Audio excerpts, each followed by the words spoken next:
할렐루야. 하나님의 은혜와 평강이 우리 모두에게 임하기를 예수님의 이름으로 축원해 드립니다.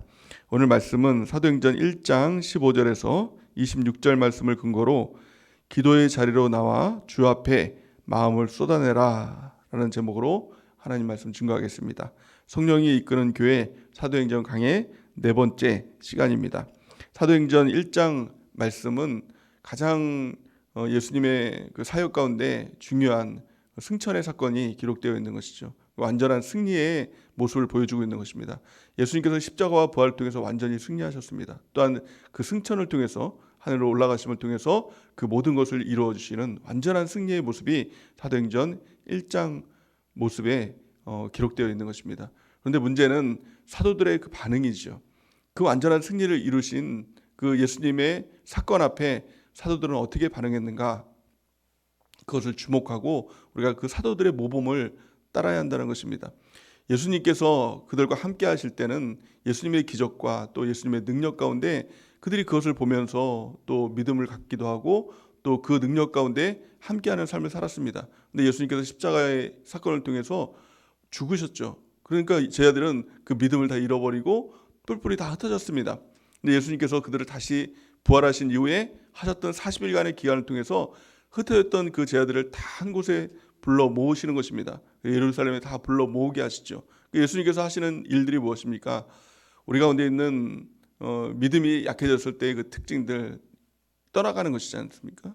예수님을 떠나가고 또 교회를 떠나고 믿음을 떠나가는 우리를 불러 모으신 것이 우리 주님의 일인 것입니다. 그래서 우리가 회복되기 위해서 가장 첫 번째 할 일은 다시 돌아오는 것이죠. 다시 주님께로 나오는 것이죠. 이것이 가장 첫 번째 시작이에요. 부활하신 예수님께서 하셨던 사역, 그것은 다시 불러 모으는 것, 다시 주님께로 나오게 하는 것입니다. 이것이 가장 첫 번째였다는 것입니다. 그리고 난 다음에 예수님께서 그들에게 하셨던 것은 사도행전 1장 8절 말씀, 오직 성령이 너에게 임하시면 너희가 권능을 받고 예루살렘과 온 유대와 사마리아 땅 끝까지 이르러 내 증인이 되리라 라고 하늘로 승천하셨습니다. 그들에게 주신 말씀은 한 가지였습니다. 성령 받아야 된다. 성령을 통해서 모든 일이 이루어지는 것이다 라는 것입니다. 우리 교회를 통해서 하나님께서 주신 말씀도 동일한 것입니다. 우리가 성령 없이 사역했던 모든 일들은 다 실패한 사역인 것입니다. 그것은 다 허무한 사역이지요. 그를 통해서 나타나는 특징은 다 번아웃되고 지치고 상처받는 일들밖에 없는 것입니다. 성령께서 함께 하실 때 번아웃이라는 것이 없는 것이죠. 더 큰 승리, 더 큰 은혜, 충만함, 이것이 성령의 일인 것이죠. 늘 승리하는 삶을 살아갈 수 있는 그 능력, 그것이 바로 성령의 능력인 것입니다. 우리 모두가 성령의 충만함을 받는 그 은혜가 있길 바랍니다. 그러나 이 제자들은 예수님께서 오직 성령이 너에게 임하시면 이라고 말씀하셨지만 성령이 무엇인지도 몰랐습니다. 그 마음 가운데 허탈감에 빠질 수 있었던 것이죠.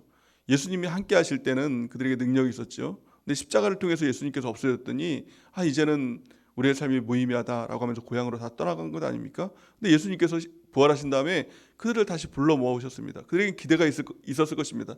다시 부활하신 예수님과 함께 다시 회복의 역사, 또 하나님의 능력의 역사를 이루며 나가자라는 그런 어떤 결의도 있었을 것입니다. 그런데 예수님은 하늘로 그냥 올라가 버리신 것입니다. 또다시 예수님이 없는 것입니다. 이제는 부활에 대한 소망도 없는 것이죠. 예수님께서 완전히 없는 것입니다. 다시 예수님을 볼 수 없는 것입니다.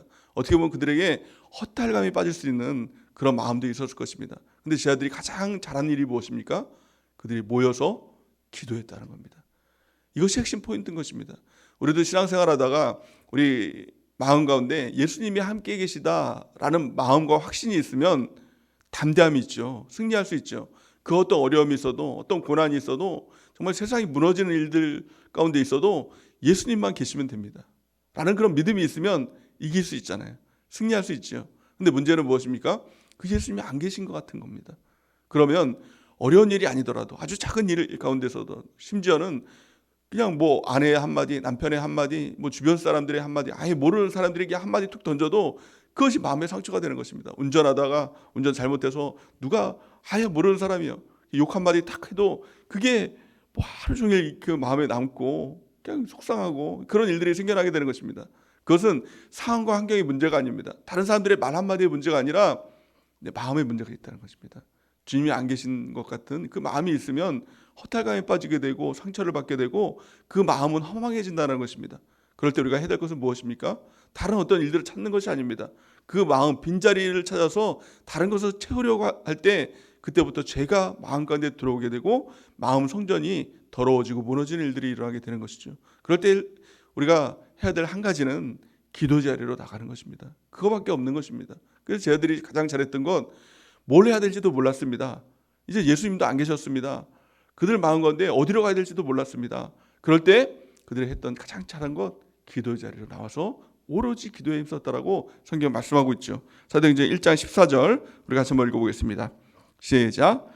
여자들과 예수의 어머니 마리아와 예수의 아우들이 더불어 마음을 같이하여 오로지 기도에 힘쓰더라. 아멘. 그들은 특별히 우리가 주님이 우리 가운데 계실 때, 또 주님이 우리 가운데 밀접하게 친밀하게 계실 때, 그럴 때는 이 개인 기도 그 능력이 되죠. 혼자서 기도하는 것, 골방에 들어가서 기도하는 것. 왜냐하면 주님이 계시니까 기도의 능력이 나타나는 거죠. 근데 주님이 안 계신 것 같은 그런 마음 가운데 있을 때는 혼자 있는 것이 아니라 같이 있는 것입니다. 같이 오늘 이 제자들과 같이 더불어 또 마음을 같이하여 어떻게 했다고요? 오로지 기도에 힘쓰더라. 다른 거 다 끊어내는 것입니다. 뭐 바쁜 일, 급한 일, 내가 해야 될 일 이거 다 제쳐놓고 그냥 오로지 기도에만 힘쓰는 것입니다. 하나님만 바라보면서 주님만 바라보면서 오로지 기도에 힘쓸 때 기도를 통한 하나님의 역사가 능력이 또 하나님의 일들이 또 다른 하나님의 이 스텝들이 진행되는 그 일들이 나타나게 되는 것입니다. 오늘 본 말씀이 바로 그것을 보여주고 있는 것이죠. 그들은 오로지 모여서 기도에 힘썼습니다. 어디로 가야 될지 모르는 사람들, 뭘 해야 될지 모르는 사람들 다 각자로 바라보면 부족하고 연약한 사람들이었지만 모여서 기도했더니 그 가운데 하나님의 음성이 나타나고 하나님의 일들이 나타나고 또 다른 어떤 일들에 대한 지혜가 그들에게 임하게 되었다는 것입니다. 그 유익에 대해서 우리가 살펴보기 원합니다. 기도의 유익 4가지를 좀 살펴보기 원합니다. 오늘 이 제자들에게 임했던 기도의 유익 가장 첫 번째, 기도하는 자에게 하나님의 음성, 하나님의 영감이 그들에게 임했다는 것입니다. 농담삼아 어떤 분이 그런 이야기를 하더라고요. 혼자 사는 할머니와 그리스도인의 공통점이 무엇이냐? 라고 이렇게 질문을 하면서 그게 뭘까요? 영감이 필요하다. 이렇게 이야기를 하더라고요. 그리스도인에게 있어서 가장 중요한 거 영감이 있어야 됩니다. 영감이 없으면 어떻게 삽니까? 육감으로 살죠. 감정으로 살죠. 내 느낌으로 살죠. 그래서 결국에는 오해하게 되고 하나님마저도 오해하게 되고 또 사람을 오해하게 되고 상황과 환경을 오해하게 되고 결국에는 무너지는 삶을 살아갈 수밖에 없는 것입니다. 영감을 받아야 됩니다. 하나님의 음성을 들어야 되는 것입니다. 그럴 때 하나님의 뜻을 알고 하나님께서 원하시는 바 그 뜻대로 승리하는 삶을 살아갈 수가 있게 되는 것입니다. 교회도 마찬가지입니다. 교회에 있어서 가장 중요한 것은 하나님의 뜻이죠. 하나님의 음성을 들어야 됩니다. 하나님의 영감이 있어야 됩니다. 그런데 자꾸 사람들이 자신의 감정을 따라서 또 사람들의 의견을 따라서 그렇게 교회를 운영하다 보면 교회가 산으로 가는 것입니다. 세상으로 가는 것이죠. 세상과 똑같은 교회가 되는 것입니다. 오직 하나님의 음성을 들어서 하나님의 뜻대로 살아가는 교회가 될 때 능력 있는 교회가 되는 것입니다. 어떻게 그 영감이 임합니까? 기도하는 자리에, 함께 기도하는 그 자리에 베드로를 통해서 하나님의 뜻, 하나님의 음성이 들리기 시작했다는 것입니다. 그래서 우리가 가장 중요한 건 이 기도가 없으면 절대로 하나님의 뜻에 맞는 결정을 할 수가 없다라는 것입니다. 간구라는 것은, 우리가 기도한다라는 것은 단지 하나님께 아랜다 여기서 끝나면 안 됩니다. 반드시 하나님의 음성을 듣고 또 하나님의 뜻을 알고 또 하나님께서 원하시는 그 스텝으로 우리가 나가는 것. 그럴 때 그 하나님의 뜻대로 살아가는 그리스도인의 삶이 될 줄을 믿습니다. 오늘 본 말씀에 보면 그 하나님께서 그 말씀을 주시죠. 하나님의 뜻을 주시죠. 그 뜻이 무엇이었습니까? 이 사도들을 세우다라는 하나님의 그 뜻, 그 마음, 그 영감을 베드로를 통해서 주시는 것. 그래서 그 길을 가르쳐 주는 것입니다. 교회에 사람을 세우는 것마저도 사람의 뜻대로 하면 안 됩니다. 마음대로 하면 안 됩니다. 하나님께서 주시는 그 마음을 가지고, 음성을 가지고 그 뜻을 세워나가는 것, 이것이 바로 교회가 해야 될 일인 줄 믿습니다. 두 번째, 이 기도하는 자에게 하나님께서 주시는 그 역사가 무엇이냐?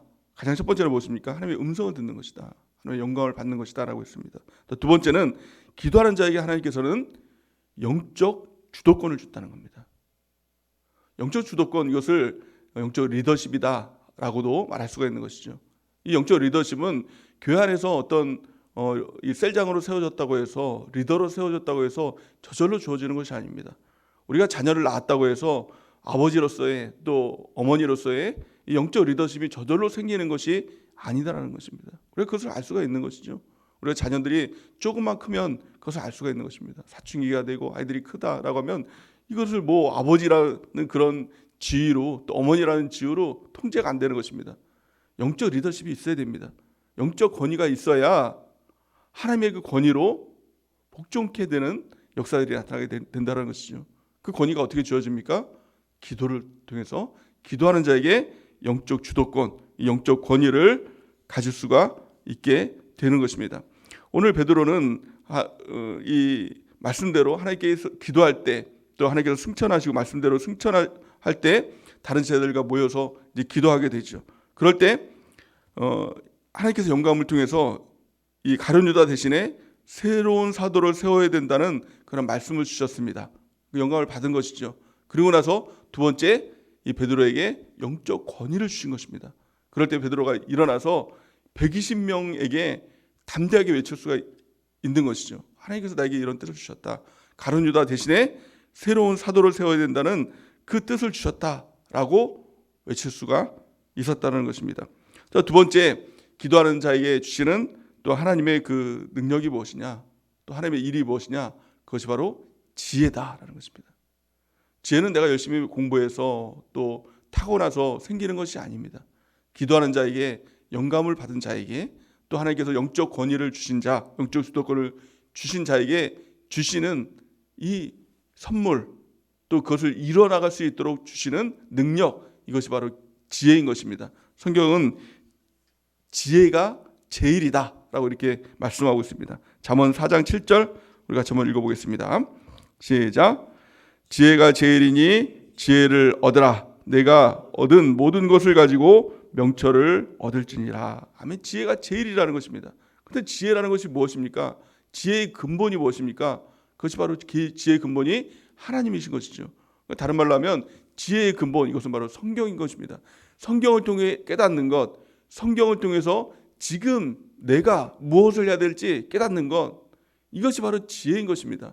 단지 어떤 새로운 아이디어나 또 세상에서 주는 어떤 좋은 머리, 이것이 지혜가 아니라 성경을 통해서 지금 내가 가야 될 길, 지금 내가 무엇을 해야 될지 그것을 명확히 깨닫는 것, 이것이 바로 지혜인 것입니다. 우리가 기도할 때 이 지혜를 구하는 은혜가 있길 바랍니다. 지혜가 부족하거든 누구든지 하나님께 구하라. 그러면 지혜를 주시겠다라고 말씀하고 있는 것이죠. 구하라는 것은 기도하라는 것입니다. 기도하는 자에게 하나님께서 성경을 깨닫게 하시고 또 그 깨달은 말씀을 통해서 지금 내가 내 가정에, 지금 내가 내 셀에, 내 교회에 무엇을 해야 될지를 명확히 깨닫게 되는 하나님의 지혜가 임하게 된다는 것입니다.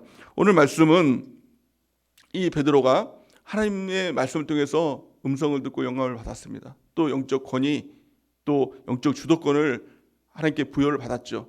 그러면서 하나님의 지혜의 말씀을 그가 선포하기 시작합니다. 뭐라고 얘기하고 있습니까? 우리 16절 말씀 같이 한번 읽어보겠습니다. 16절 말씀 시작.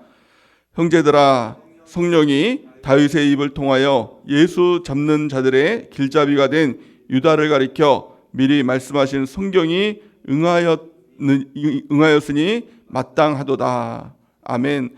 이 성경을 통해서 이미도 다 예언된 사건이라는 것을 그가 지혜를 통해서 깨닫기 시작하죠. 지하들 마음 가운데는 이 유다, 항상 같이 다녔던 이 가룟 유다가 예수님을 배반하고 그가 창자가 터져서 죽었다라고 이렇게 오늘 본 말씀에 이렇게 얘기하고 있는데, 그 일들을 통해서 참 슬픔이 있었을 것입니다. 아이고, 우리 같이 다니던 이 동료가 어쩌다가 그렇게 시험에 들어서 막이 들려가지고 예수님을 배반하고 그렇게 죽었는가. 너무 안타까운 사건이 될 수가 있는 것이죠. 그런데 그것이 미리 예언된 사건이다라는 것을 성경을 통해서 깨달으니 그 가운데 또 하나님의 섭리가 있구나 라는 것들을 우리가 이해할 수가 있는 것이죠. 그래서 어떤 일이 있을 때 슬프거나 아쉬워하거나 안타까워하거나 그 일 이전에 성경을 통해서 예언하신 말씀들을 우리가 깨닫기 시작할 때 이제는 다음에 우리가 그러면 뭘 해야 될까, 그것들에 대한 계획을 세우고 하나님의 뜻을 받을 수가 있게 되는 것이죠. 또 그를 통해서 이렇게 이야기합니다. 21절 22절 우리 같이 한번 읽어보겠습니다. 시작.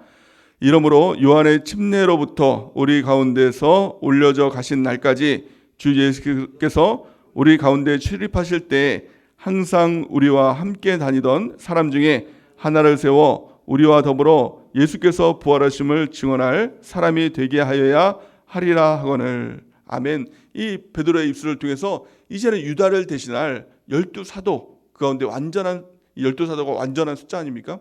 이것을 완성시킬 한 사람을 세우라는 하나님의 뜻을 명확히 깨달았습니다. 뿐만이 아니라 그냥 아무나 세우는 것이 아니라 하나님의 뜻 가운데 누구를 세워야 될지 명확하게 그것도 가르쳐 주셨다는 것입니다. 하나님의 일은 이처럼 정확하고 명확합니다. 그 스텝까지, 그 방법까지 하나님께서 구체적으로 우리에게 말씀해 주시는 것입니다. 오늘 본 말씀 보니까 뭐라고 말씀하고 있습니까? 그 기준이 항상 우리와 함께 다니던 사람 중에 사람을 뽑으라. 그 외부인이 아니라 우리 교회 안에서 그 사람을 뽑으라, 이렇게 말씀하고 있죠. 우리와 더불어 예수께서 부활하심을 증명할 사람이라고 얘기하고 있는 것입니다. 그 우리와 더불어서 복음을 증거할 사람을 뽑으라. 그 목적과 이유에 대해서 명확하게 이 베드로를 통해서 하나님의 말씀을 해주시는 것입니다. 교회 안에서는 우격다짐이 없습니다. 무조건 순종해라. 무조건 이게 하나님의 말씀이니까 그냥 따라서 해라 라는 것이 아닙니다. 하나님은 설명해 주시고 그 이유에 대해서, 목적에 대해서 분명하게 말씀해 주는 것입니다. 우리도 설명해 줘야 됩니다. 하나님의 뜻을 받고 일을 진행해 나갈 때 그것이 납득되고 이해될 수 있도록 설명해 줄 수 있다는 것입니다. 그것이 하나님의 뜻이다라는 것을 오늘 말씀하고 있는 것입니다. 마지막 네 번째, 기도하는 자에게 주시는 하나님의 그 능력이 무엇이냐? 그것은 바로 하나님의 뜻을 세우는 능력인 것입니다. 하나님의 뜻은 세우는 것입니다. 오늘 본 말씀을 통해서 하나님의 뜻이 무엇이었습니까?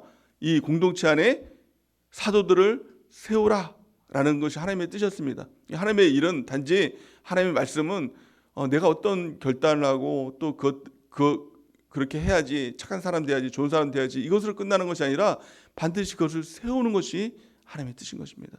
뜻을 세워야 됩니다. 하나님께서 주시는 이 말씀 가운데 뜻을 세워나가는 것, 이것이 중요한 것이죠. 다니엘도 뜻을 정하고 뜻을 세웠습니다. 뜻이 있습니다. 그 뜻이 무엇일까요? 하나님의 뜻, 분명한 것은 주일날 주시는 하나님의 말씀 가운데 공동체를 주시는 그 말씀이 하나님의 뜻인 것이죠. 올 한 해 주시는 하나님의 뜻, 그것이 바로 영시 예배 말씀을 통해서 주시는 하나님의 뜻인 것이죠. 또 오늘 하루를 통해서 하나님께서 주시는 뜻, 그것이 무엇입니까? 그것이 바로 큐티 말씀을 통해서 주시는 하나님의 뜻인 것입니다. 기도할 때도 뜻이 없이 기도하면 안 됩니다. 그것은 가증하다라고 성경은 말씀하고 있는 것이죠.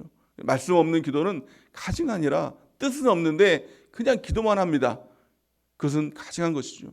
또한 이 역설로 이 뜻이 세워지기 위해선 기도가 있어야 되는 것이죠. 기도할 때 말씀이 있고 말씀이 있을 때 기도할 수 있는 것. 이 두 가지는 항상 같이 가는 것입니다. 기도만 하고 말씀은 없는 것, 이것은 가증한 것이죠. 또 기도는 없고 이 말씀만 있는 것, 이것은 허망한 것입니다. 우리가 늘 하나님의 말씀을 보고 그 뜻대로 기도하고 그 뜻을 세워나가는 것, 이것이 중요하다는 것입니다. 오늘 다니엘서 1장 8절에서 9절 같이 한번 읽어보겠습니다. 시작. 다니엘은 뜻을 정하여 왕의 음식과 그가 마시는 포도주로 자기를 더럽히지 아니하리라 하고 자기를 더럽히지 아니하도록 환관장에게 구하니 하나님이 다니엘로 하여금 환관자에게 은혜와 긍휼을 얻게 하신지라. 아멘. 이게 굉장히 중요한 말씀인 것이죠. 그러니까 다니엘은 뜻을 정하여 라고 이렇게 얘기하고 있습니다. 그래, 그를 더럽히지 않도록 뜻을 정했다라는 것입니다. 우리가 주일날 말씀을 통해서 성전을 깨끗이 해야 된다, 정화해야 된다라는 말씀을 주셨죠. 이것이 하나님의 뜻이죠. 뜻을 정하는 것입니다. 마음 성전을 깨끗하게 하겠습니다 라는 뜻, 이것을 내가 정하는 것이죠. 또한 이 교회를, 이 성전, 지상 성전을 깨끗하게 하겠습니다 라고 뜻을 정하는 것이죠. 하늘 성전을 깨끗하게 하겠습니다. 이거 뜻을 정하는 것이죠. 뜻을 정하는 것입니다. 뜻을 정할 때 가장 핵심은 또한 기도하는 것이죠. 이 다니엘이 뜻을 정하고 뜻대로 행할 수 있었던 가장 핵심은 다니엘은 하루에 3번씩 뜻을 정하여 기도했다는 것이죠. 그럴 때 환관장이 이 은혜와 긍휼을 얻게 하여서 그 뜻대로 그것을 지켜나갈 수 있도록 지켜줬다는 것입니다. 우리는 이 뜻을 정해서, 하나님의 말씀의 뜻을 정해서 기도하는 주의 백성들은 은혜가 있길 바랍니다. 뜻을 정해서 기도해야 될 그 이유가 무엇일까요? 오늘 간단하게 4가지로 좀 살펴보기 원합니다. 가장 첫 번째 기도로 뜻을 세우지 않으면 약점에 매이게 된다는 것입니다. 사람들에게 다 누구에게나 약점이 있죠. 어떤 사람은 게으름에 대한 약점이 있고 또 약함이 있습니다. 돈에 대한 약함이 있고 또 어떤 사람은 또 성적인 것에 대한 약함이 있고 명예에 대한 어떤 약함이 있을 수 있고 권력에 대한 어떤 약함이 있을 수 있고 사람에 대한 약함이 있을 수 있고 또 약함이 다 있을 수 있습니다. 그러기에 뜻을 정해서 기도해야만 그 약함을 이겨낼 수 있는 그 능력 가운데 나갈 수 있다는 것입니다. 어떤 사람은 왜 나는 맨날 약점에서 못 벗어나나 라고 이렇게 이야기하는 사람이 있습니다. 그 이유는 무엇입니까? 뜻을 정하지 않았기 때문에, 또한 기도하지 않았기 때문에 그런 일들이 생겨나게 되는 것입니다. 그러니까 사람이 결심만으로는 절대로 어떤 일도 이룰 수가 없는 것입니다. 우리가 쉽게 말하면 담배 하나 끊는 것, 술 하나 끊는 것, 결심만으로는 안 되는 것이죠. 그 뜻을 정하고 하나님께 기도하며 나갈 때 그 일들은 하나님의 능력 가운데 이루어질 수가 있게 된다는 것입니다. 또 두 번째, 기도로 뜻을 세우지 않으면 어떤 일들이 일어나게 되면 남에게 좌지우지하게 된다는 것입니다. 뜻을 정하고 반드시 기도할 때 다른 사람의 뜻이 아니라 다른 사람의 의견이 아니라 하나님의 뜻대로 살아가는 인생이 되는 것입니다. 우리가 오베데돔 축복운동의 가장 핵심은 무엇일까요? 그것은 바로 뜻을 정하는 것이죠. 결심하는 것이죠. 서원하는 것이죠. 그러고 나서 예배를 반드시 드리겠다라고 서원하고 뜻을 정하고 기도하면 사람들에 의해서 좌지우지되지 않습니다. 이 뜻을 정하지 않으면 회사 생활하는 분들, 특별히 사장님 한마디에 주일날 출근하세요 라는 한마디에 예배를 쉽게 버리는 경우가 많이 있죠. 뜻을 정하지 않았기 때문에, 기도하지 않았기 때문에 생겨나는 결과입니다. 또 여성분들 같은 경우에는 남편이 교회 나가지 마, 이번 주일에는 우리 여행 갈 거야 라고 하면 그 말 한마디에 쉽게 예배도 포기하게 되는 것이죠. 뜻을 정하고 기도하면 그 사람의 말이 아니라 하나님의 뜻대로 살아가는 그 삶을 살아가게 되는 것입니다. 하늘이 두 쪽 나도 예배 드릴 수밖에 없는 것이죠. 뜻을 정하고 기도하는 사람에게 이 일들이 일어나게 되는 것입니다. 세 번째, 뜻을 정하지 않으면 또 기도하지 않으면 어떤 일들이 일어나게 되냐면 급한 일을 처리하다가 끝나는 인생이 됩니다.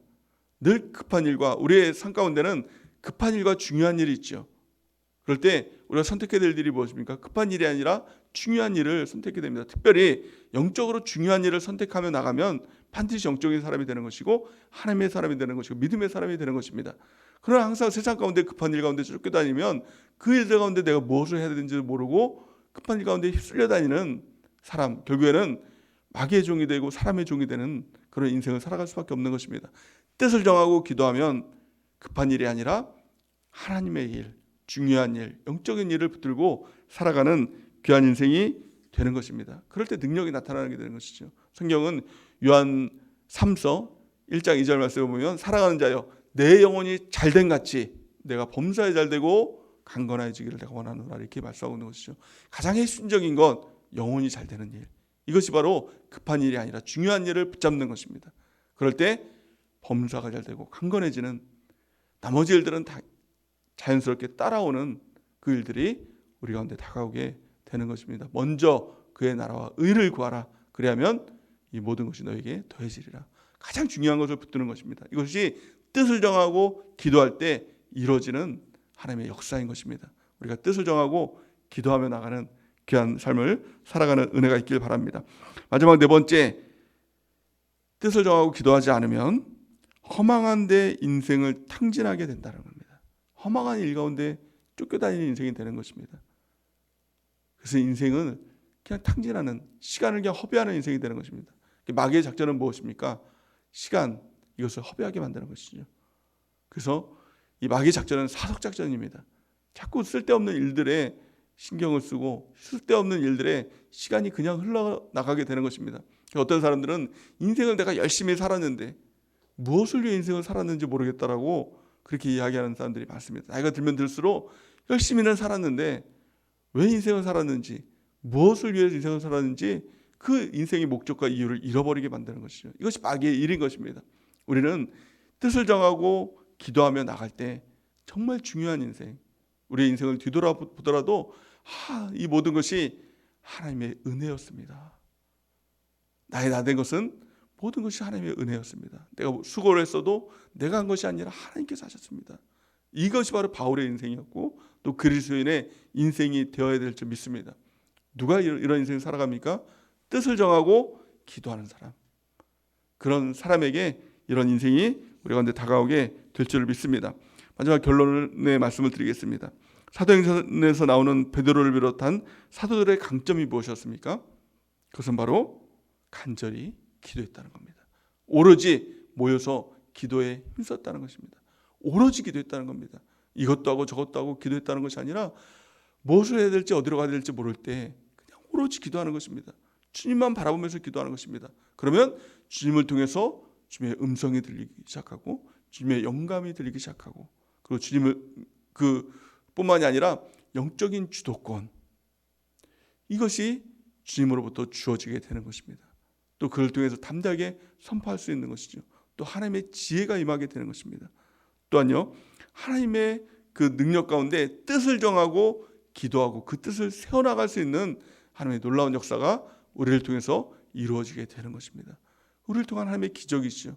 또 교회를 통한 하나님의 역사가 기도를 통해서 가장 첫 번째 시작은 기도를 통해서 이루어지게 되는 것입니다. 기도는 단지 우리가 아뢰는 시간이 아닙니다. 하나님의 음성을 듣고 영감을 받는 시간입니다. 또 하나님의 능력, 영적인 권위를 받는 시간이고 또 하나님의 지혜를 받는 시간입니다. 또 그 하나님의 일을 세워나가는 그 시간, 그것이 바로 기도의 시간인 것입니다. 우리의 기도로 첫 시작을 기도로 시작하는 은혜가 있기 바랍니다. 우리 가정도 마찬가지죠. 우리 가정 가운데, 무너진 가정 가운데 내가 무엇을 해야 될지 모를 때, 또 자녀를 향해서도 내가 어떻게 해야 될지 모를 때 가장 첫 번째 시작은 하나님께 기도하는 것입니다. 그냥 기도하는 것이 아니라 오로지 기도하는 것입니다. 주님만 바라보면서 기도하는 것입니다. 주님 없으면 나는 아무것도 할 수 없습니다. 어디로 가야 될지 나는 아무것도 모르겠습니다 라고 하면서 주 앞에 기도하기 시작하는 것입니다. 그러면 주님을 통해서 주님의 영광을 받기 시작하고 권위를 받기 시작하고 지혜를 받기 시작하고 하나님의 뜻을 세워나가는 그 일들이 우리를 통해서 진행되기 시작하는 하나님의 역사가 나타나게 되는 것입니다.